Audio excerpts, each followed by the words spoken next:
আজ আমরা দেখতে চলেছি ২০০৭ সালে রিলিজ হওয়া একটি অসাধারণ মুভি যার নাম হলো দ্য ইনভেশন।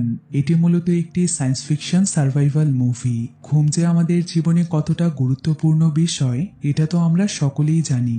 আচ্ছা, একবার ভাবুন তো, এই ঘুমই যদি আমাদের জীবনে বিপদ ডেকে আনে তখন আমাদের পরিস্থিতি কেমন হবে। এই যেমন ধরুন, হঠাৎ করেই আমাদের পৃথিবীতে ভয়ানক একটি ভাইরাস ছড়িয়ে পড়েছে। সেই সময় মানুষ যদি কোনো মতে একবার ঘুমিয়ে পড়ে তাহলে সে সেই ভয়ানক ভাইরাসে আক্রান্ত হয়ে যাবে।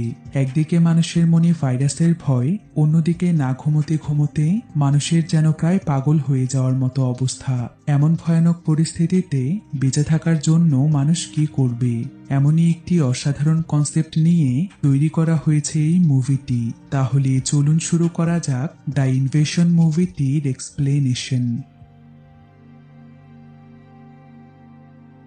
তো গল্পটি শুরু হয় একটি ফার্মেসি শপে। এখানে আমরা অ্যানা নামক একজন মেয়েকে দেখতে পাই, আর সে পেশায় একজন ডক্টর ছিল। অ্যানা আসলে এই শপটিতে ঘুম না আসার মেডিসিন খুঁজছে, কিন্তু সে সেই মেডিসিনটি খুঁজে পাচ্ছিল না, যার ফলে সে পুরো শপটিকে একদম তন্ন তন্ন করে ফেলেছে। আর শপটিতে থাকা সমস্ত জিনিসপত্র এলোমেলো হয়ে গিয়েছে। এদিকে শপটির দরজায় অনেক মানুষ একসঙ্গে নক করছিল। তারা চিৎকার করে অ্যানাকে দরজা খুলতে বলছে। আসলে তারা সবাই শপটির ভেতরে আসতে চাইছিল, কিন্তু অ্যানা এখানে কিছুতেই দরজাটি খুলতে চাইছিল না। তবে সকল মানুষ কেন এই শপটিতে প্রবেশ করতে চাইছে সেটা জানতে হলে আমাদেরকে ফিরতে হবে কয়েকদিন আগের ঘটনায়। তো এখানে আমরা মহাকাশের একটি দৃশ্য দেখতে পাই, যেখানে একটি স্পেস শাটালে আগুন লেগে গিয়েছে, যার ফলে এটা ডিস্ট্রয় হয়ে অনেক দ্রুত গতিতে পৃথিবীর সঙ্গে ক্র্যাশ হয়, যার ফলে স্পেস শাটালটি ভেঙে টুকরো টুকরো হয়ে যায়। আর এই টুকরো হওয়া অংশগুলো খুব অল্প সময়ে পৃথিবীর বিভিন্ন স্থানে ছড়িয়ে পড়ে। কিন্তু যেই সকল স্থানগুলোতে স্পেস শাটালের অংশগুলো পড়েছিল, পুলিশের সহযোগিতায় গভর্নমেন্ট স্পেস শাটালের অংশগুলোর চারিদিক ঘিরে ফেলেছে, যাতে করে কোনো মানুষ এগুলোর কাছে আসতে না পারে। কারণ যেহেতু এগুলো অনেক দূর মহাকাশ থেকে এসেছে, তাই এগুলোর মধ্যে বিভিন্ন রাসায়নিক পদার্থ থাকতে পারে, যেটার সংস্পর্শে মানুষের অনেক বড় ধরনের ক্ষতি হয়ে যেতে পারে। তো এই স্পেস শাটালটির উপর রিসার্চ করার জন্য বিজ্ঞানীরা স্পেস শাটালটির বিভিন্ন অংশ সংগ্রহ করে। তো এগুলোর উপর নানা ধরনের পরীক্ষা নিরীক্ষা করে দেখা যায় স্পেস শাটালটির গায়ে অনেক ক্ষুদ্র ক্ষুদ্র কিছু অণুজীব রয়েছে। তবে এই অণুজীবগুলো ছিল একটু বিশেষ প্রকৃতির, কারণ এরা যে কোনো পরিবেশের সঙ্গেই নিজেদেরকে খাপ খাইয়ে নিতে পারে, অর্থাৎ ঠান্ডা অথবা গরম পরিবেশেও এরা টিকে থাকতে পারে। তো এই সমস্ত কিছু যিনি পরিচালনা করছিলেন তার নাম হলো টাকার। মূলত তার আন্ডারেই এই সমস্ত ইনভেস্টিগেশনগুলো চলছে। তো তিনি এখানকার ল্যাবের মধ্যে সবকিছু পর্যবেক্ষণ করে যখন এখান থেকে চলে যাচ্ছিলেন, তখন তার কাছে একটি মেয়ে আসে, আর মেয়েটি তাকে সে স্পেস শাটালের একটি টুকরো দেয়, যেটা সে একটি জায়গাতে কুড়িয়ে পেয়েছে। তবে টাকার যখন এই টুকরোটিকে তার হাত দিয়ে স্পর্শ করে, ঠিক তখনই সেই অণুজীবগুলো তার হাতে কামড় দেয়, ফলে তার হাত দিয়ে একটু রক্ত বের হয়। তবে সেই বিষয়টিতে খুব একটা মনোযোগ দেয় না।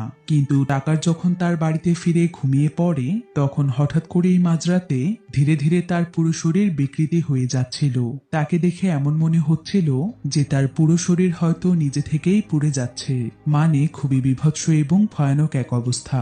তবে সবচাইতে অবাক করা বিষয় হচ্ছে, সকালবেলা যখন টাকার ঘুম থেকে ওঠে তখন সে ঠিক আগের মতো হয়ে যায়, অর্থাৎ পুরোপুরিভাবে সুস্থ একজন মানুষ। তো টাকার এখানে ডক্টর অ্যানাকে ফোন করে, যাকে আমরা মুভির শুরুতেই দেখেছিলাম। আর এই অ্যানা হলো টাকারের এক্স ওয়াইফ। আজ থেকে প্রায় কয়েক বছর আগে তাদের ডিভোর্স হয়েছে, তবে তাদের একটি ছেলের সন্তান আছে। আর টাকার এখানে তার ছেলের সঙ্গে কথা বলার জন্যই ফোন করেছে, কিন্তু অ্যানা তাকে বলে, তুমি যখন তখন আমাকে ফোন করতে পারো না, আমরা এখন আলাদা হয়ে গিয়েছি, আমাকে ফোন করার তো তোমার কোনো অধিকার নেই। টাকার তখন বলে, আমি শুধু আমার ছেলের সঙ্গে কথা বলতে চাই। কিন্তু অ্যানা তাকে কিছুতেই তার ছেলের সঙ্গে কথা বলতে দেবে না। তাই টাকার অ্যানাকে বলে, ছেলেটা তো তোমার একার নয়, ওর উপর আমারও অধিকার রয়েছে, তাই তুমি এমনটা করতে পারো না। কিন্তু ঠিক তখনই অ্যানা ফোন কেটে দেয়। এরপর অ্যানা তার এক বন্ধুর সঙ্গে কোনো এক জায়গাতে যাচ্ছিল। তার এই বন্ধুর নাম হলো বেন। বেনও ছিল অ্যানার মতো একজন ডক্টর। তো অ্যানা এখানে বেনকে বলে, আজ টাকার আমাকে ফোন করেছিল, সে আমার ছেলের সাথে কথা বলতে চাইছে, কিন্তু আমি এটা কিছুতেই চাই না যে সে আমার ছেলের সঙ্গে কোনো যোগাযোগ রাখুক, কারণ যার সাথে আমার কোনো সম্পর্ক থাকবে না তার সাথে আমার ছেলেরও কোনো সম্পর্ক থাকতে পারে না, কিন্তু বেন এখানে অ্যানাকে বোঝানোর চেষ্টা করে। সে বলে, যতই হোক টাকার তোমার ছেলের বাবা, আর তার পুরো অধিকার রয়েছে তার সন্তানের সঙ্গে কথা বলার। তুমি এটা একদমই ঠিক করছো না, কারণ তোমার ছেলেরও তো বাবার প্রয়োজন, তারও তো তার বাবার সঙ্গে সময় কাটানোর অধিকার রয়েছে। তুমি পার্সোনাল প্রবলেমের জন্য তোমার ছেলেকে শাস্তি দিতে পারো না, তাই তোমার উচিত টাকারের সঙ্গে তোমার ছেলেকে সময় কাটাতে দেয়া। এতে করে তোমাদের ডিভোর্সের প্রভাব তার উপর পড়বে না। কথাগুলো শুনে অ্যানার কাছেও মনে হয় যে সে আসলে এই কাজটা ঠিক করছে না। তাই পরের দিনই অ্যানা তার ছেলেকে টাকারের কাছে রাখতে আসে। তো তাদের ছেলের নাম ছিল জন। জন আজ অনেকদিন পর তার বাবার সঙ্গে থাকতে এসেছে, তাই সে মনে মনে অনেক খুশি ছিল। তবে জনকে পেয়ে টাকারের যতটা খুশি হওয়ার কথা ছিল, তার চেহারায় সেটা দেখা যাচ্ছিল না। মানে তার চেহারায় কোনো ধরনের এক্সপ্রেশন ছিল না।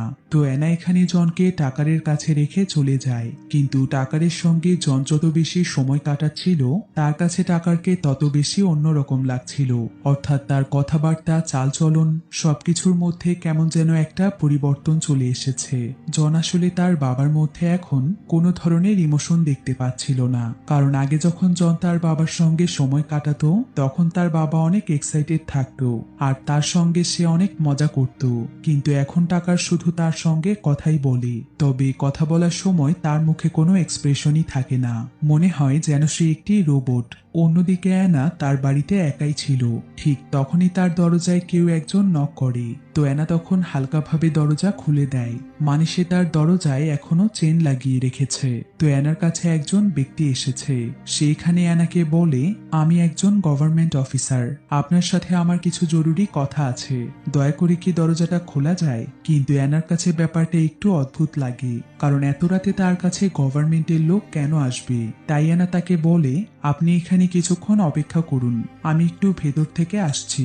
এই বলেই অ্যানা তার বন্ধু বেনকে ফোন করতে যায়। কিন্তু এদিকে সেই লোকটি দরজার চেন খুলে ভেতরে ঢোকার চেষ্টা করছিল, কিন্তু অ্যানা এটা দেখে ফেলে। তাই সে দৌড়ে তার দরজা বন্ধ করতে যায়। এদিকে লোকটি এখানে অনেক অদ্ভুত আচরণ করছিল, কিন্তু অ্যানা কোনো মতে দরজাটি বন্ধ করে দেয়। লোকটি তখন দরজাটির গ্লাসের মধ্য দিয়ে অ্যানার দিকে কিছুক্ষণ অনেক অদ্ভুত ভাবে তাকিয়ে থাকে। এরপর সে সেখান থেকে চলে যায়। তবে অ্যানা এখানে লক্ষ্য করে যে এই ব্যক্তির চেহারায় কোনো এক্সপ্রেশন নেই, ঠিক যেমনটা আমরা টাকারের ক্ষেত্রেও দেখেছিলাম। তবে অ্যানা আজকে সারাদিন এই ধরনের অনেক মানুষকে দেখেছে যাদের মধ্য থেকে এক্সপ্রেশন চলে গিয়েছে। তবে অ্যানা এখানে কিছুই বুঝতে পারছিল না যে আশেপাশে এগুলো কি হচ্ছে, আর এই ব্যক্তি বা কেন তার কাছে এসেছিল। তাই অ্যানা এখানে কিছুটা হলেও আতঙ্কিত হয়ে পড়েছিল। তবে পরের দিন সকালে অ্যানা যখন তার চেম্বারে যাচ্ছিল, তখন সে আশেপাশের পরিস্থিতি দেখে আরো বেশি ভয় পেয়ে যায়, কারণ আজকে আশেপাশের বেশিরভাগ মানুষই অনেক অদ্ভুত অদ্ভুত আচরণ করছিল। তারা কেউ কারোর সঙ্গে কথা বলছিল না, চুপচাপ নিজের মতো করে কাজ করে যাচ্ছিল। আবার কিছু মানুষ তো সারিবদ্ধ হয়ে রাস্তার এক পাশে সোজা দাঁড়িয়েছিল। তাদের কারো চেহারায় কোনো ধরনের এক্সপ্রেশন ছিল না, এমনকি তাদের মধ্যে আবেগ, অনুভূতি কোনো কিছুই ছিল না। সবাই যেন শুধু একদিকেই তাকিয়ে রয়েছে। আবার কেউ কেউ তো সোজা হেঁটে চলে যাচ্ছে। তো অ্যানা এখানে কোনো কিছুই বুঝতে পারছিল না যে হঠাৎ করে সকলের কি হয়েছে।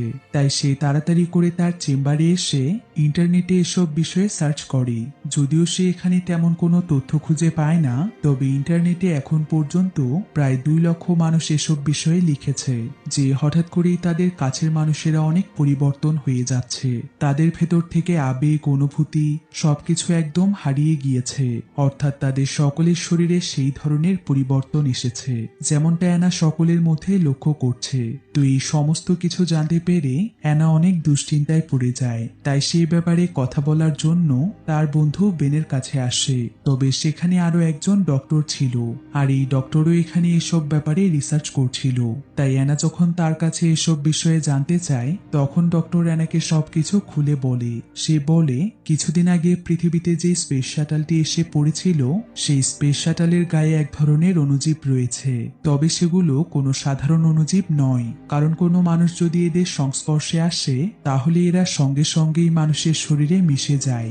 এমনকি তারা সঙ্গে সঙ্গেই মানুষের পুরো শরীর তাদের কন্ট্রোলে নিয়ে নেয়। তারা আসলে শরীরের প্রত্যেকটি ব্লাড সেলে কবজা করে, যার ফলে তারা সহজেই প্রত্যেকটি মানুষকে কন্ট্রোল করতে পারে। তাই এখন মানুষের সঙ্গে যা কিছু ঘটছে সেই সব কিছুই স্পেস শাটলের অণুজীবের কারণে হচ্ছে। আর এই অণুজীবগুলো যেহেতু অন্য কোনো গ্রহ থেকে এসেছে, তাই এদের হাত থেকে রক্ষা পাওয়ার মতো এখনো তেমন কোনো মেডিসিন আবিষ্কার হয়নি। তো এসব কথা জানতে পেরে অ্যানা অনেক দুশ্চিন্তায় পড়ে যায়। তাই সে তাড়াতাড়ি করে টাকারের কাছ থেকে তার ছেলেকে আনতে যায়, কারণ সে তো খুব ভালো করেই জানে যে সে স্পেসশিপটি রিসার্চের সবকিছুই টাকার পরিচালনা করেছে। তাই তার শরীরে এই অণুজীবটি থাকার প্রবল সম্ভাবনা আছে, যার ফলে অ্যানা সঙ্গে সঙ্গেই জনকে আনতে যায়। অ্যানা এখানে টাকারকে বলে, আমি আমার ছেলেকে নিতে এসেছি, কিন্তু টাকার তাকে জানায় যে জন এখন বাড়িতে নেই, সে নাকি টাকারের একজন বন্ধুর বাড়িতে গিয়েছে। কথা শুনে অ্যানা অনেক রেগে যায়। তবে অ্যানা এখানে টাকারের ড্রয়িং রুমে বেশ কয়েকজন মানুষকে দেখতে পায়, কিন্তু অ্যানা সেদিকে লক্ষ্য না করে সোজা টাকারের উপরের রুমে চলে আসে। আর সে তার ছেলে জনের সমস্ত জামা কাপড় গোছাতে শুরু করে। তবে সে এখানে টাকারকে অনেক বকাবকি করছিল, কারণ কেন টাকার তার অনুমতি না নিয়েই তার ছেলেকে তার বন্ধুর বাড়িতে পাঠিয়েছে। তাই অ্যানা এখানে তাকে বলে, জনকে আমার তোমার সাথে দেয়াই উচিত হয়নি, আমি এখন আমার ছেলেকে আনতে যাচ্ছি। কথা বলেই অ্যানা নিচে চলে আসে, কিন্তু যখন সে সেখান থেকে বের হতে যাবে তখন সে দেখে বাড়ির মেইন দরজা লক করা। তাছাড়া এখানে যেই সকল মানুষেরা গল্প করছিল তারা সবাই মিলে এখন অ্যানাকে চারিদিক থেকে ঘিরে ফেলেছে। এমনকি তারা অনেক অদ্ভুতভাবে অ্যানার দিকে তাকিয়েছিল। অ্যানা এতে কিছুটা ভয় পেয়ে যায়, আর সে টাকারকে জিজ্ঞাসা করে, এখানে এসব কি হচ্ছে, আর তোমরা সবাই আমাকে কেন ঘিরে ফেলেছ?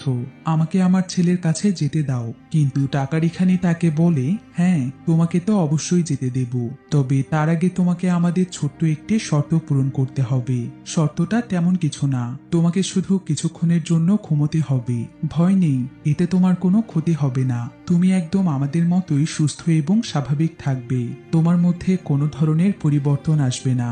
তবে তোমাকে অবশ্যই আমাদের কথা মতো ঘুমোতে হবে, কারণ এতে করে তুমি আমাদের একজন সদস্য হয়ে যাবে, আর তখন তুমি চাইলে তোমার ইচ্ছে মতো যে কোনো জায়গাতে যেতে পারবে।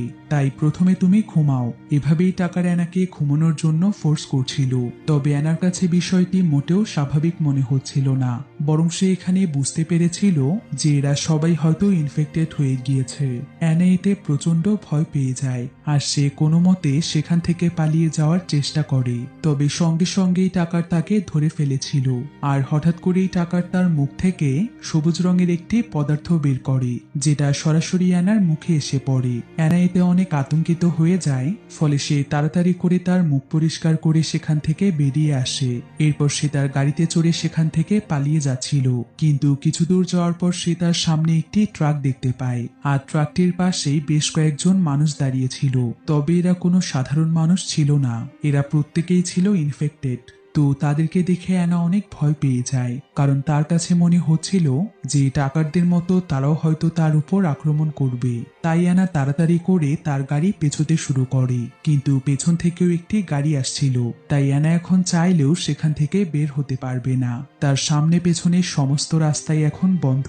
তো অ্যানা এখানে বুঝতে পারে যে সে গাড়ির সাহায্যে এখন এখান থেকে পালাতে পারবে না। তাই সে সঙ্গে সঙ্গেই গাড়ি থেকে বের হয়ে সেখান থেকে দৌড়ে পালানোর চেষ্টা করে। তবে রাস্তার মধ্যে থাকা সমস্ত ইনফেক্টেড মানুষেরা অ্যানার পিছু করতে থাকে, কিন্তু অ্যানা তখন কোনো মতে দৌড়ে একটি ট্রেনে উঠে পড়ে। তবে এখানে এসেও অ্যানা লক্ষ্য করে যে ট্রেনের মধ্যে যে সকল যাত্রীরা বসেছিল তারা এক দৃষ্টিতে সামনের দিকে তাকিয়ে আছে।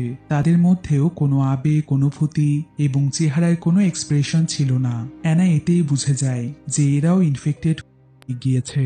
তাই অ্যানা এখানে কিছুই বুঝতে পারছিল না যে এখন আসলে তার কি করা উচিত, কারণ প্রায় সমস্ত মানুষেরা এখন ইনফেক্টেড হয়ে গিয়েছে। কিন্তু ঠিক তখনই অ্যানার ফোনে একটি ভিডিও মেসেজ আসে, আর এই মেসেজটি তাকে পাঠিয়েছিল তার ছেলে জন।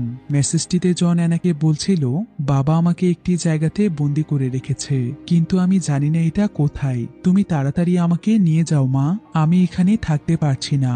জনের কথা শুনে অ্যানা অনেক দুশ্চিন্তায় পড়ে যায়। সে তো এটাই জানে না যে তার ছেলে এখন কোথায় আছে, তাহলে সে তাকে কিভাবে উদ্ধার করবে। এসব ভাবতে ভাবতেই অ্যানা অনেক আপসেট হয়ে যায়, ফলে সে সেখানে কেঁদেই ফেলছিল। কিন্তু ঠিক তখনই তার সামনে বসে থাকা একজন ব্যক্তি তাকে বলে, খবরদার, এখানে একদমই কাঁদা যাবে না, কোনোভাবেই তুমি তোমার ইমোশন প্রকাশ করো না, আর তোমার চেহারায় যেন কোনো ধরনের এক্সপ্রেশন না থাকে। তুমি এখানে আমাদের মতো করেই চুপচাপ বসে থাকো, তা না হলে ওরা কিন্তু তোমাকে চিনে ফেলবে, আর তোমাকেও তারা তাদের মতোই বানিয়ে ফেলবে। আসলে এই ব্যক্তিটি ছিল অ্যানার মতোই সাধারণ মানুষ। এমনকি এখানে যতগুলো যাত্রী ছিল তারা কেউই কিন্তু ইনফেক্টেড ছিল না, বরং তারা শুধুমাত্র ইনফেক্টেড হওয়ার অভিনয় করছিল, যাতে করে কোনোভাবেই ইনফেক্টেড মানুষেরা তাদেরকে চিনতে না পারে। তো অ্যানাও এখানে বিষয়টি বুঝে যায়, তাই সে তাদের মতোই এখানে ইনফেক্টেড হওয়ার অভিনয় করতে থাকে। কিন্তু ঠিক তখনই সেখানে বেশ কয়েকজন মানুষ চলে আসে, আর এরা সবাই ছিল ইনফেক্টেড। তাই তারা আশেপাশের সমস্ত সুস্থ মানুষদেরকে তাদের মতোই ইনফেক্টেড করে দিচ্ছিল। কিন্তু যখনই তারা এখানে প্রবেশ করে, ঠিক তখনই একজন মহিলা তাদেরকে দেখে অনেক রেগে যায়, আর সে তাদেরকে ধাক্কা মেরে ফেলে দেয়। কিন্তু এতে করে সেখানে প্রচুর পরিমাণে ঝামেলা সৃষ্টি হয়। এমনকি ইনফেক্টেড মানুষেরা বুঝে যায় যে এখানে অনেক সুস্থ মানুষ রয়েছে, তাই তারা তাদেরকেও ইনফেক্টেড করতে যাচ্ছিল। কিন্তু তারা সবাই মিলে কোনো মতে পেছনের বগিতে গিয়ে লুকোনোর চেষ্টা করে, কিন্তু এতে করে কোনো লাভই হয় না। ইনফেক্টেড মানুষেরা তাদের পিছু করতে করতে পেছনের বগিতেও পৌঁছে যায়, আর তারা প্রায় সকলের উপর আক্রমণ করতে শুরু করে। কিন্তু অ্যানা এখানে অনেক চেষ্টা করার পর কোনো মতে ট্রেন থেকে নামতে সক্ষম হয়। তবে সে এখানে অনেক ভয় পেয়ে গিয়েছিল, কারণ এমন পরিস্থিতির মধ্যে সে তো কোনোদিনও পড়েনি। তো এরপর অ্যানা সেখানকার প্ল্যাটফর্মে চলে আসে। তবে এখানেও অ্যানা যতগুলো মানুষকে দেখতে পাচ্ছিল তারা প্রত্যেকেই ছিল ভাইরাসে ইনফেক্টেড, যেটা তাদের চলাফেরাতেই বোঝা যাচ্ছিল। তাই অ্যানাও এখানে চালাকি করে তাদের মতোই চলাফেরা করছিল, যাতে করে তারা এটা বুঝতে না পারে যে অ্যানা আসলে একজন সুস্থ মানুষ। তো অ্যানা খুব সাবধানে রাস্তা দিয়ে চলাফেরা করছিল। কিন্তু মেইন রোডে আসার পর অ্যানা দেখতে পায় যে রাস্তার মধ্যে যদি কোনো মানুষ তার ইমোশন প্রকাশ করে, অর্থাৎ কেউ যদি হাসে অথবা কাঁদে কিংবা কোনো রাগ প্রকাশ করে, তাহলে সঙ্গে সঙ্গেই পুলিশ এসে সেই সকল মানুষদেরকে ধরে নিয়ে যাচ্ছে, কারণ পুলিশেরাও এখন ভাইরাসে ইনফেক্টেড হয়ে গিয়েছে। এদিকে আজকে বাহিরে প্রচন্ড রোদ ছিল, তাই অ্যানা যখন রাস্তা দিয়ে হেঁটে যাচ্ছিল তখন বারবার তার কপাল ঘেমে যাচ্ছিল। কিন্তু সেখানে থাকা একজন পুলিশ অফিসার এটা দেখে ফেলে, তাই সে তখন অ্যানাকে বলে, তোমার কপাল অনেক ঘেমে যাচ্ছে, তাই তোমাকে তাড়াতাড়ি এখান থেকে চলে যেতে হবে, তা না হলে ওরা সবাই বুঝে যাবে যে তুমি আসলে ভাইরাসে ইনফেক্টেড নও। তাই যত তাড়াতাড়ি সম্ভব এখান থেকে পালিয়ে যাও। আসলে এই পুলিশ অফিসারও একদম সুস্থ ছিল, তবে বাঁচার জন্য সেও ইনফেক্টেড হওয়ার অভিনয় করছে। অ্যানা তখন তাড়াতাড়ি করে তার বাড়িতে ফিরে আসে, আর এখানে এসে সে তার ছেলেকে জোরে জোরে ডাকছিল। আসলে তার কাছে মনে হচ্ছিল যে জন যদি কোনো মতে এখানে আবার পালিয়ে চলে আসে, কিন্তু তার এই ধারণা সম্পূর্ণ ভুল ছিল। তাই অ্যানা তখন কোনো উপায় না পেয়ে তার বন্ধু বেনের কাছে যায়। এরপর বেন আর সে দুজনে সেই ডক্টরের কাছে আসে, যে কিনা এই ভাইরাসের অণুজীবগুলোকে নিয়ে রিসার্চ করছিল। তো ডক্টর এখানে তাদেরকে জানায় যে এটা আসলে অনেক ভয়ানক একটি ভাইরাস। তবে সবচাইতে অবাক করা বিষয় হচ্ছে, যদি কোনো মানুষ এই ভাইরাসের সংস্পর্শে চলেও আসে, তবে জেগে থাকলে তার শরীরে কোনো প্রভাব পড়বে না। কিন্তু সেই ভাইরাসের সংস্পর্শে এসে কোনো মানুষ যদি ভুল করেও ঘুমিয়ে পড়ে, ঠিক তখনই সেই ভাইরাস মানুষের মস্তিষ্কে চলে যায়, আর মস্তিষ্ক থেকেই তারা পুরো শরীরে পৌঁছে যায়, যার ফলে তারা মানুষকে পুরোপুরিভাবে কন্ট্রোল করে ফেলে। মানুষ তখন আর নিজে থেকেই কোনো কিছু করতে পারে না। মূলত ভাইরাসটির কারণেই তারা এমন অস্বাভাবিক আচরণ করে। তো ডক্টরের কথা শুনে তারা বুঝতে পারে যে ভাইরাসটি মানুষের শরীরে ততক্ষণ পর্যন্ত অ্যাক্টিভেট হয় না যতক্ষণ পর্যন্ত মানুষ ঘুমিয়ে না পড়ছে। তাই তারা সবাই মিলে এখানে সিদ্ধান্ত নেয় যে যেহেতু তারা এখনো সুস্থ আছে, তাই তাদের যত কষ্টই হোক তারা কেউই এখন আর ঘুমোবে না। এমনকি তারা একে অপরের দিকে খেয়াল রাখবে, যাতে করে তারা কেউই কোনোভাবেই ঘুমিয়ে না পড়ে। তবে ডক্টর এখানে তাদের সবাইকে বলে, এখান থেকে প্রায় 80 কিলোমিটার দূরে একটি ল্যাব রয়েছে, আর ল্যাবটিতে এমন কিছু মেডিসিন পাওয়া যায় যেটার সাহায্যে তারা বেশ কয়েকদিন না ঘুমিয়ে থাকতে পারবে। তো তারা সবাই মিলে তখন সেখানে যাওয়ার সিদ্ধান্ত নেয়। কিন্তু অ্যানা এখানে তাদের কথায় রাজি হয় না, কারণ সে তার ছেলে জনের জন্য অনেক চিন্তিত ছিল, আর জনকে রেখে সে কোথাও যাবে না। তো তারা এখানে এসব ব্যাপারেই কথা বলছিল। কিন্তু ঠিক তখনই তারা সেখানে থাকা সিসিটিভির মাধ্যমে দেখতে পায় পায় যে অনেকগুলো ইনফেক্টেড মানুষেরা এখানে চলে এসেছে, এমনকি তারা তাদের দিকেই আসছে।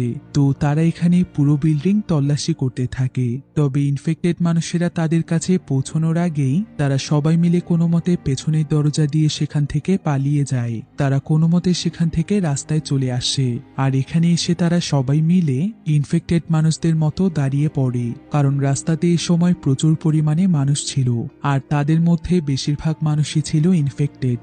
কিন্তু ঠিক তখনই তারা দেখতে পায় যে বেশ কয়েকজন ইনফেক্টেড পুলিশ অফিসার একজন মহিলাকে জোর করে সেখান থেকে ধরে নিয়ে যাচ্ছে। আর এই মহিলাটি অ্যানার একজন পেশেন্ট ছিল, কিন্তু এই মহিলাটি সেখানে চিৎকার করে বলছিল, আমাকে আপনারা ছেড়ে দিন, আমি ঘুমিয়ে পড়েছিলাম, এরপর থেকে আমার আর কিছুই মনে নেই। কিন্তু পুলিশরা এখানে তার কোনো কথা না শুনে তাকে এখান থেকে ধরে নিয়ে যায়। আর এই সম্পূর্ণ ব্যাপারটি অ্যানার কাছে অনেক অদ্ভুত লাগে, কারণ সেই মহিলা ঘুমিয়ে যাওয়ার পরও কিভাবে স্বাভাবিক রয়েছে, সে কেন ভাইরাসটিতে ইনফেক্টেড হয়নি, এসব কথাই অ্যানার মাথায় বারবার ঘুরপাক খাচ্ছিল। তবে তারা যখন সেখান থেকে কিছুটা দূরে চলে আসে, তখন তারা একটি প্ল্যান করে যে বেনের যেই দুজন ডক্টর বন্ধু আছে তারা এখন 80 কিলোমিটার দূরে সেই ল্যাবটিতে যাবে, যাতে করে তারা সেই মেডিসিনটি নিয়ে আসতে পারে। আর বেন এবং অ্যানা যাবে তার ছেলে জনকে খুঁজতে। তো প্ল্যান মোতাবেক তারা এটাই করে। ডক্টর দুজন চলে যায় সেই ল্যাবের উদ্দেশ্যে, আর বেন এবং অ্যানা শহরের দিকে যেতে শুরু করে। তবে যাওয়ার পথে অ্যানা বেনকে সেই মহিলাটির কথা বলে। সে বলে, আচ্ছা বেন, তুমি কি একটা ব্যাপার লক্ষ্য করেছ? সেই মহিলাটি তো সেখানে বারবার বলছিল যে সে ঘুমিয়ে পড়েছিল, তবে সে কেন ভাইরাসে ইনফেক্টেড হলো না? বেন তখন তাকে বলে, আমিও এই ব্যাপারটি লক্ষ্য করেছি, তবে সেই মহিলাটি তো তোমারই পেশেন্ট। তো তোমার কাছে কি মহিলাটির কোনো রিপোর্ট আছে? আমরা হয়তো তার রিপোর্ট চেক করলে কিছুটা হলেও বুঝতে পারবো। তো অ্যানা এবং বেন তখন পুলিশের পোশাক পরে, আর তারা রাস্তা থেকে একটি পুলিশের গাড়ি নিয়ে ছদ্মবেশে সোজা অ্যানার চেম্বারে চলে যায়, যাতে করে ইনফেক্টেড মানুষ তাদেরকে তাদের সদস্যই মনে করে। তো চেম্বারে এসে তারা সেই মহিলার রিপোর্টটি খুঁজে বের করে।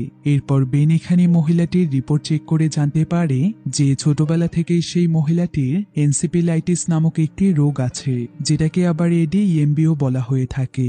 আর এই রোগটি মূলত মানুষের পক্স হওয়ার পরে হয়, এমনকি এটা মানুষের ব্রেনের হোয়াইট ম্যাটারতে ইফেক্ট করে। আর এই কারণেই হয়তো ভাইরাসটি মহিলাটির মস্তিষ্কে কোনো ধরনের প্রভাব ফেলতে পারেনি। তবে এই রোগটি কিন্তু প্রতিটি মানুষের হয় না, পক্স হওয়ার পর খুবই কম সংখ্যক মানুষের রোগটি হয়ে থাকে। এ কথা শুনে অ্যানা কিছুটা খুশি হয়ে যায়, আর সে বেনকে বলে, অনেক ছোটবেলায় একবার আমার ছেলে জনের পক্স হয়েছিল, তবে পক্স হওয়ার পরেই তার লক্ষণগুলো স্বাভাবিক ছিল না।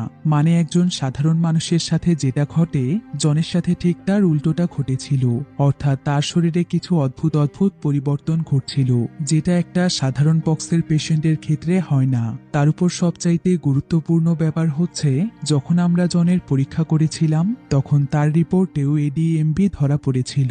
তার মানে আমার ছেলে জন এখন সুরক্ষিত থাকবে, তার উপরও তাহলে ভাইরাসটির কোনো প্রভাব পড়বে না। এই কারণেই হয়তো জন তার বাবার সঙ্গে থাকা সত্ত্বেও সে ভাইরাসে ইনফেক্টেড হয়নি, যার ফলে জন আমাকে বারবার ভিডিও মেসেজ পাঠাচ্ছে, কারণ ইনফেক্টেড হলে এতক্ষণে তো সে ইনফেক্টেড হয়েই যেত। তাই অ্যানা এখানে কিছুটা নিশ্চিন্ত হয়। এদিকে কিছুক্ষণ পর বেন তার সেই ডক্টর বন্ধুকে ফোন করে। আসলে এই ডক্টরের নাম ছিল হেনরি। তো হেনরি এখন সেই ল্যাবটিতে পৌঁছে গিয়েছে, আর সে এখানে ঘুম না আসার মেডিসিন সংগ্রহ করছে।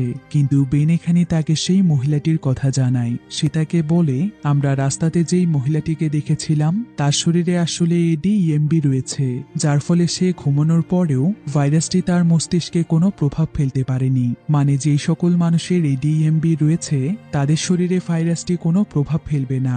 অর্থাৎ আমরা যদি এডিএমবির উপরে কোনো রিসার্চ করি, তাহলেই আমরা হয়তো ভাইরাসটির প্রতিষেধক আবিষ্কার করতে পারবো, বা এমন কিছু ভ্যাকসিন তৈরি করতে পারবো যেটার সাহায্যে ভাইরাসটি আমাদের শরীরে কোনো প্রভাব ফেলবে না। হেনরি তখন বেনকে বলে, হ্যাঁ আমরা চাইলে তো সেটা করতে পারি, তবে সেটা করতে হলে আমাদের সেই মহিলার ব্লাড স্যাম্পল এবং ডিএনএর প্রয়োজন, তাহলেই আমরা সেই অনুযায়ী কোনো ভ্যাকসিন তৈরি করতে পারবো। মহিলাটি কি এখনো বেঁচে আছে? কারণ তুমি তো জানোই যে এই ধরনের পেশেন্ট সহজে পাওয়া যায় না। কিন্তু বেন এখানে তাকে বলে, আমাদের সেই মহিলার কোনো প্রয়োজন নেই, কারণ অ্যানার ছেলে জনেরই এডিএমবি রয়েছে, আমরা তার সাহায্যেই ভ্যাকসিন তৈরি করতে পারবো। তো বেন এবং হেনরি এসব ব্যাপারেই কথা বলছিল। এদিকে ঠিক তখনই অ্যানার ফোনে জন একটি মেসেজ পাঠায়। মেসেজটিতে লেখা ছিল, আমি তোমার সঙ্গে কথা বলতে পারবো না, বাবা আমার ফোনটি নিয়ে নেয়ার চেষ্টা করছে, তবে বাবা আমাকে এখন দাদির বাড়িতে নিয়ে এসেছে। আমার এখানে একদমই ভালো লাগছে না। তুমি কি এখানে এসে আমাকে নিয়ে যেতে পারবে? মেসেজটি পেয়ে অ্যানা কিছুটা নিশ্চিন্ত হয়, কারণ সে এখন অন্তত এটা জানতে পেরেছে যে জন এখন কোথায় আছে। তো অ্যানা তখন বেনকেও এ কথা জানায়, কিন্তু এখন বাহিরের এত রাস্তা পার হয়ে জনকে নিয়ে আসাটা প্রায় অসম্ভব ছিল, কারণ এখন এর প্রায় প্রত্যেকটি জায়গাতেই ইনফেক্টেড মানুষেরা ঘোরাফেরা করছে। তবে অ্যানা এখানে বেনকে আরেকটি বিষয় জানায়। সে বলে, আমি যখন জনকে ফেরত আনতে টাকারের কাছে গিয়েছিলাম তখন সে আমাকে ভাইরাসে ইনফেক্টেড করে দিয়েছিল, কিন্তু এখন পর্যন্ত আমি না ঘুমানোর কারণে ভাইরাসটি আমার উপর কোনো প্রভাব ফেলেনি। তবে আমি জানি না যে কতক্ষণ পর্যন্ত আমি জেগে থাকতে পারবো। একথা শুনে বেন কিছুটা চিন্তিত হয়ে পড়ে। তো কিছুক্ষণ পর তারা দুজন মিলে ছদ্মবেশে আবারও গাড়ি নিয়ে বেরিয়ে পড়ে। আর কিছু দূর যাওয়ার পর বেন অ্যানাকে একটি জায়গাতে নামিয়ে দেয়। এরপর সে সাহস করে নিজেই তার গাড়ি অনেক ফুল স্পিডে চালাতে শুরু করে, যাতে করে রাস্তায় দাঁড়িয়ে থাকা পুলিশের মনোযোগ তার দিকে চলে আসে আর অ্যানা সেই জায়গাটুকু পার হতে পারে। তো এভাবে করেই অ্যানা সেই জায়গাটি পার হয়ে যায়। এরপর সে তাদের শহরের প্ল্যাটফর্মে আসে, যেখানে শত শত ইনফেক্টেড মানুষেরা ছিল। তাই অ্যানা এখানে খুব সাবধানে তাদের মতোই অ্যাক্টিং করছিল। এরপর অ্যানা প্ল্যাটফর্মে থাকা একটি ট্রেনে উঠে পড়ে। তবে ট্রেনে থাকা সমস্ত যাত্রীদেরকে দেখে বোঝা যাচ্ছিল যে তারা প্রত্যেকেই ভাইরাসে ইনফেক্টেড। তাই অ্যানা এখানে অনেক ভয় পাচ্ছিল, কিন্তু অ্যানার তো তার ছেলের কাছে পৌঁছতেই হবে। তো অ্যানা এখানে ভয় পেয়ে ট্রেনের ওয়াশরুমে চলে যায়, কিন্তু যখন সে ওয়াশরুম থেকে বাইরে বের হয় তখন সে সেখানে একটি বাচ্চাকে দেখতে পায়। আর এই বাচ্চাটি ছিল তার ছেলে জনের বন্ধু, আর এই বাচ্চাটির নাম হলো লিও। তো এই বাচ্চাটি এখানে তাকে বলে যে তার মা বাবা সবাই নাকি তাকে ফেলে চলে গিয়েছে, তাই এখন তার আপন বলতে কেউ নেই। সে এখন একা একাই চারিদিকে ঘুরে বেড়াচ্ছে। একথা শুনে অ্যানা লিওকে তখন তার সঙ্গে রেখে দেয়। এরপর সে লিওকে সাথে নিয়েই কোনো মতে সে জনের দাদির বাড়িতে চলে যায়। তবে লিওকে সাথে নেওয়ার পেছনে তার একটি উদ্দেশ্যও আছে, কারণ লিও তো ভাইরাসে ইনফেক্টেড ছিল। তাই সে যদি লিওকে তার সাথে করে নিয়ে যায় আর সে নিজেও যদি ভাইরাসে ইনফেক্টেড মানুষের মতো অ্যাক্টিং করে, তাহলে টাকার এবং তার মা কোনোভাবেই বুঝতে পারবে না যে সে ভাইরাসে ইনফেক্টেড নয়। তাই লিওকে নিয়ে সে যখন এই বাড়িতে আসে তখন তারা মনে করে যে অ্যানাও হয়তো ভাইরাসে ইনফেক্টেড। তাই টাকার এবং তার মা অ্যানার সঙ্গে অনেক ভালো ব্যবহার করে, এমনকি তারা সবাই একসঙ্গে লাঞ্চ করতে বসে। কিন্তু কিছুক্ষণ পরেই অ্যানার ফোনে একটি কল আসে, আর এই কলটি তাকে করেছিল তার ছেলে জন। তো অ্যানা এখানে কলটি রিসিভ করে জনের সঙ্গে অনেক সাবধানে কথা বলে, যাতে করে এরা কিছুতেই বুঝতে না পারে যে সে আসলে ভাইরাসে ইনফেক্টেড নয়। তো জন এখানে অ্যানাকে এটা জানায় যে তার বাবা আসলে তাকে তাদের বাড়ির কোথায় লুকিয়ে রেখেছে। অ্যানা তখন কোনো মতে সেখানে লাঞ্চ শেষ করে সোজা তার ছেলেকে খুঁজতে চলে যায়, আর কিছুক্ষণের মধ্যেই সে তার ছেলে জনকে খুঁজে পায়। অ্যানা এতে প্রচন্ড খুশি হয়, কারণ সে অনেক কষ্টের পর তার ছেলেকে খুঁজে পেয়েছে। এরপর অ্যানা তাড়াতাড়ি করে সুযোগ বুঝে জনকে নিয়ে পালিয়ে যাওয়ার চেষ্টা করে, কিন্তু ঠিক তখনই তাদেরকে টাকার এবং তার সঙ্গীরা দেখে ফেলে, আর তারা সবাই মিলে তখন তাদের দুজনের পিছু করতে শুরু করে। এদিকে অ্যানা জনকে নিয়ে কোনো মতে একটি বেসমেন্টে চলে আসে, যাতে করে তাদের দুজনকে তারা খুঁজে না পায়।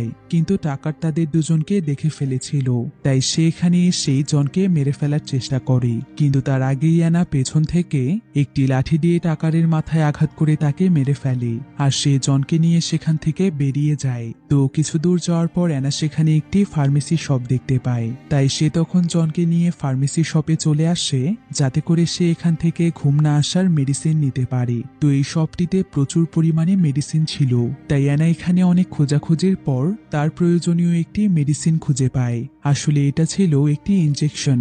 এরপর অ্যানা ইনজেকশনটিকে রেডি করে তার ছেলে জনকে বলে, আমি যদি কোনোভাবে ঘুমিয়ে যাই তাহলে তুমি সঙ্গে সঙ্গে ইনজেকশনটি আমার হাতে পুশ করবে। এমন সময় অ্যানার ফোনে একটি কল আসে, আর এই কলটি তাকে করেছিল তার বন্ধু বেন।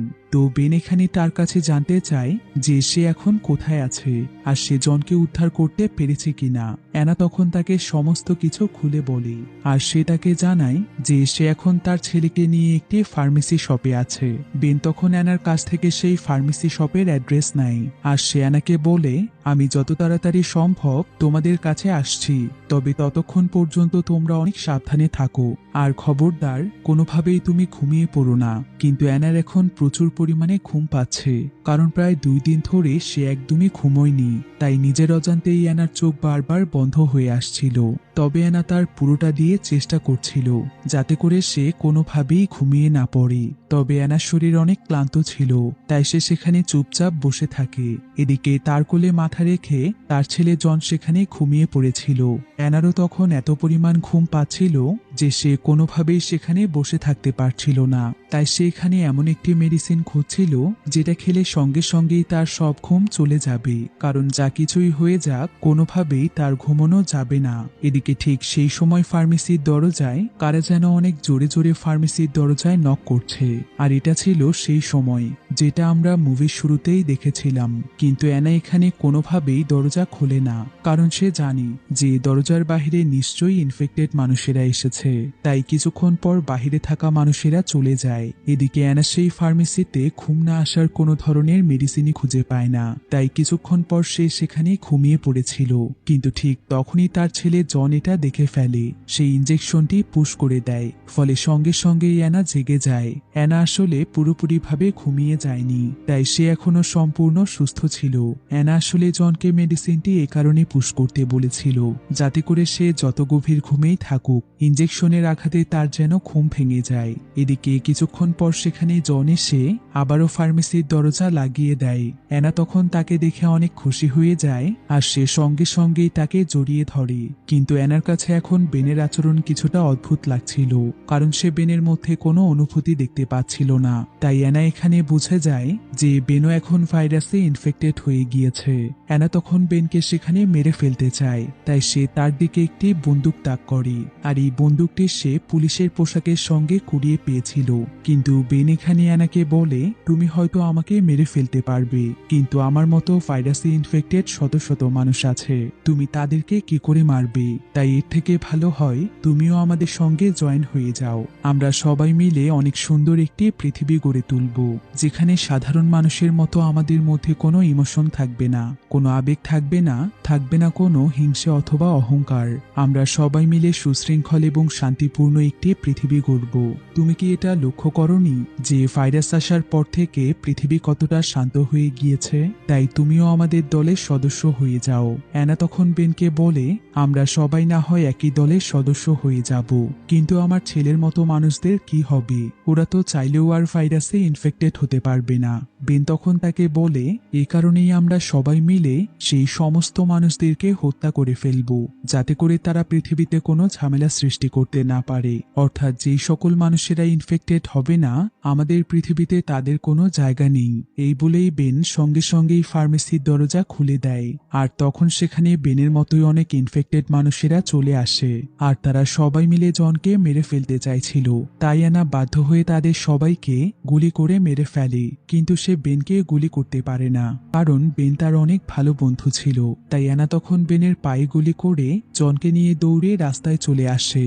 আর সেই রাস্তাতেই বেনের গাড়ি রাখা ছিল, তাই তারা বেনের গাড়িতে করে সেখান থেকে পালিয়ে যায়। তবে আশেপাশে এখন প্রচুর পরিমাণে ইনফেক্টেড মানুষেরা ছিল, তাই গাড়ির আওয়াজ শুনতে পেয়ে ইনফেক্টেড মানুষেরা তাদের গাড়ি নিয়ে তাদের পিছু করতে শুরু করে। এভাবে হঠাৎ করেই তাদের গাড়ির সামনে আরেকটি গাড়ি চলে আসে, তাই তাদের গাড়ি সেখানে ক্র্যাশ হয়ে আটকে যায়। তাই সে সঙ্গে সঙ্গে এখানে অজ্ঞান হয়ে যায়। এদিকে চারিদিকে থাকা সমস্ত ইনফেক্টেড মানুষেরা ধীরে ধীরে তাদের পুরো গাড়ি ঘিরে ফেলেছে, আর তারা সবাই মিলে গাড়ির গ্লাস ভেঙে ফেলার চেষ্টা করছে।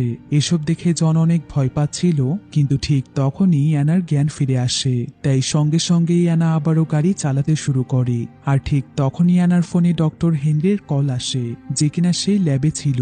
তো হেনরি এখানে অ্যানাকে বলে, তুমি আর বেন এখনো কোথায় আছো? আর তুমি কি তোমার ছেলেকে খুঁজে পেয়েছো? আমরা এখানে ভ্যাকসিন বানানোর সবকিছু রেডি করে রেখেছি, এখন শুধু আমাদের তোমার ছেলেকে প্রয়োজন।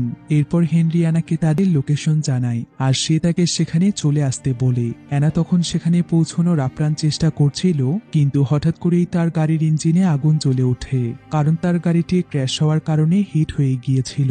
তারপরও অ্যানা কোনো মতে জনকে নিয়ে সেই বিল্ডিংয়ে পৌঁছে যায় আর সে হেনরির কথা মতো বিল্ডিংটির ছাদে যাচ্ছিল, কিন্তু এদিকে তার পিছু করতে করতে সেখানে অনেক ইনফেক্টেড মানুষেরা চলে এসেছিল আর তারা সবাই মিলে অ্যানার পিছু করতে থাকে। কিন্তু অ্যানা তাড়াতাড়ি করে সেই বিল্ডিং এর ছাদে চলে যায় আর ছাদের উপরে হেনরি তার একটি টিমের সঙ্গে হেলিকপ্টার নিয়ে তাদের দুজনের জন্য অপেক্ষা করছিল। তাই ছাদে এসেই অ্যানা সঙ্গে সঙ্গেই হেলিকপ্টারে উঠে পড়ে। এরপর তারা সেখান থেকে অনেক দূরের একটি ল্যাবে চলে যায়, যেখানে হেনরি ভ্যাকসিনের জন্য সবকিছুর ব্যবস্থা করে রেখেছে। আর যেহেতু এখন তারা জনকে পেয়ে গিয়েছিল, তাই তারা দেরি না করে সঙ্গে সঙ্গেই তাদের এক্সপেরিমেন্ট শুরু করে দেয়। এরপর জনের শরীরে প্রায় কয়েক ঘন্টা রিসার্চের পর তারা খুব অল্প সময়ে ভ্যাকসিন তৈরি করতে সফল হয়।